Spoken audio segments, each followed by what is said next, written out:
تحفظ دین کا کارواں رواں دواں، علماء کا ساتھ دو، آؤ سب کے سب یہاں۔ مسجدیں اللہ کا گھر ہیں جن کو اللہ کی عبادت کے لیے تعمیر کیا گیا ہے۔ اسلامی نقطۂ نظر یہ ہے کہ جب ہم کسی زمین کو مسجد کے لیے وقف کرتے ہیں اور وہاں مسجد قائم کرتے ہیں، وہاں نماز شروع کراتے ہیں، تو اس کے بعد وہ جگہ ہماری ملکیت سے نکل جاتی ہے۔ نہ وہ ہماری پراپرٹی ہوتی ہے، نہ وہ گورنمنٹ کی پراپرٹی باقی رہتی ہے، نہ کسی ادارے، تنظیم اور جماعت کی ملکیت ہوتی ہے، بلکہ وہ براہ راست اللہ تعالیٰ کی ملکیت میں چلی جاتی ہے۔ اب ہم کو اس میں تصرف کرنے کا کوئی حق نہیں،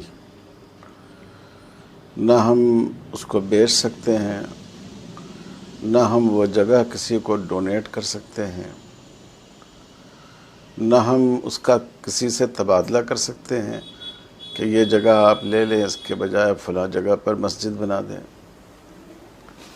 اور یہ بات بھی ذہن میں رکھنی چاہیے کہ در و دیوار، فرش اور چھت یہ تو ہماری سہولت کے لیے، تاکہ ہمیں نماز پڑھنے میں آسانی ہو، ٹھنڈک سے، گرمی سے، بارش سے ہماری حفاظت ہو۔ لیکن اصل مسجد وہ زمین ہے جو مسجد کے لیے دی گئی ہے، وقف کی گئی ہے، اور وہ قیامت تک کے لیے مسجد ہی باقی رہتی ہے۔ تو اگر عمارت ٹوٹ بھی جائے،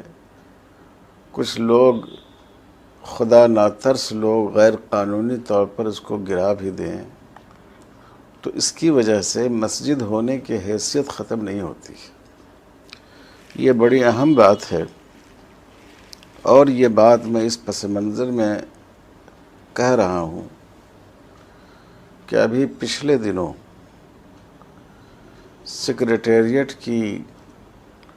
تلنگانہ اسٹیٹ کے سیکریٹریٹ کی تعمیر نو کے لیے جو پرانا سیکریٹریٹ منہدم کیا گیا، پرانی عمارت گرائی گئی، تو بہت ہی افسوس کی بات ہے کہ اس احاطے میں جو دو مسجدیں تھیں، ایک مسجد ہاشمی اور ایک مسجد دفاتر معتمدی، ان دونوں مسجدوں کو بھی گرا دیا گیا۔ یہ بہت بڑا ظلم ہے مسلمانوں کے ساتھ، اگر جان بوجھ کر کیا گیا ہو، اور یہ قطعاً مسلمانوں کے لیے قابل قبول نہیں ہے۔ ہم حکومت پر یہ بات واضح کرنا چاہتے ہیں، ہم all India Muslim personal law board کی طرف سے دکن اور پورے ہندوستان کے مسلمانوں کی طرف سے یہ مطالبہ کرتے ہیں کہ فوری طور پر اور جلد سے جلد اسی جگہ پر دوبارہ مسجد کی تعمیر کی جائے۔ ہمارے لیے یہ بات قابل قبول نہیں ہے کہ اس سے ہٹ کر کسی جگہ مسجد بنائی جائے، چاہے کتنی خوبصورت مسجد ہو۔ ایسا نہیں ہے کہ مسلمانوں کے پاس مسجدیں نہیں ہیں، اور ایسا بھی نہیں ہے کہ مسلمان خود اپنی مسجد تعمیر نہیں کر سکتا ہو، ایسا نہیں ہے۔ مسئلہ یہ ہے کہ ہمارے عقیدے کے لحاظ سے جو جگہ ایک دفعہ مسجد بنا دی گئی، اس کی حیثیت کو بدلا نہیں جا سکتا۔ بہت ہی افسوس کی بات ہے کہ علماء کی طرف سے، شہر میں موجود all India Muslim personal law board کے ارکان کی طرف سے، ملی تنظیموں کی طرف سے یہ مطالبہ آ چکا ہے کہ حکومت اس کا تدارک کرے، اور جو پہلے سے جہاں مسجد تھی وہیں مسجد تعمیر کی جائے۔ لیکن حکومت ایک ٹال مٹول اور گول مول بات کر رہی ہے، واضح جواب نہیں دے رہی ہے۔ واضح جواب یہ ہے کہ جس جگہ پر مسجد تھی وہیں دوبارہ مسجد تعمیر کی جائے، اور حکومت مدت کی تعین کے ساتھ یہ بات کہے کہ یہ ہماری غلطی ہوئی ہے، ہم اتنے دنوں کے اندر یہ مسجد تعمیر کر دیں گے، اور پھر اپنی طرف سے گورنمنٹ افسروں کو، گورنمنٹ محکموں کو ہدایت جاری کرے کہ یہ جگہ مسجد کی تھی، یہاں دوبارہ مسجد تعمیر کی جائے۔ ہم پوری قوت کے ساتھ حکومت سے اس کا مطالبہ کرتے ہیں، اور اگر حکومت نے ہمارے اس جائز مطالبے پر توجہ نہیں دی اور اپنی غلطی کی تلافی کرنے کی کوشش نہیں کی، تو اس بات کا اندیشہ ہے کہ مسلمان سڑکوں پر آ جائیں اور ایک عام برہمی کی فضا پیدا ہو جائے۔ اس لیے میں حکومت سے درخواست کرتا ہوں کہ حکومت سمجھداری سے کام لے،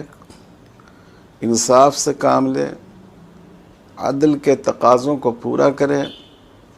مسجد کی جگہ پر دوبارہ مسجد کی تعمیر کرے، اور جلد سے جلد کرے، ورنہ یہ بات مسلمانوں کے لیے بے حد تکلیف اور رنج کی بات ہے۔ مجھے پوری امید ہے کہ ہماری تلنگانہ گورنمنٹ جو اپنے سیکولر ہونے کا اظہار کرتی ہے، جو اپنے آپ کو تمام فرقوں کا نمائندہ اور اس کی خیرخواہ بتاتی ہے، وہ جلد سے جلد اس سمت میں قدم اٹھائے گی۔ اللہ تعالیٰ پھر ان مسجدوں کی حیثیت کو واپس لائیں، اور ہم مسلمانوں سے بھی اپیل کرتے ہیں کہ آپ اس سے غافل نہ ہوں اور اللہ کے گھر کو بھول نہ جائیں۔ اگر ہماری اپنی زمین ہو، ایک گز زمین ادھر ادھر ہو جائے تو ہم اس کے لیے کتنی کوشش کرتے ہیں، اور اللہ کا گھر پورا کا پورا منہدم کر دیا جائے اور اس پر حکومت قبضہ کر لے اور ہم اس پر خاموش ہو جائیں،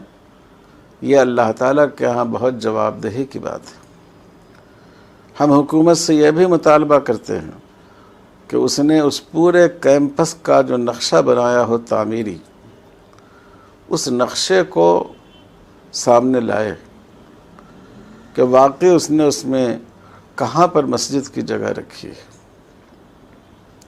مجھے امید ہے کہ حکومت ہمارے ان مطالبات کو، جو 100% انصاف پر مبنی ہیں، قانون پر مبنی ہیں، ضرور ان کو پورا کرے گی۔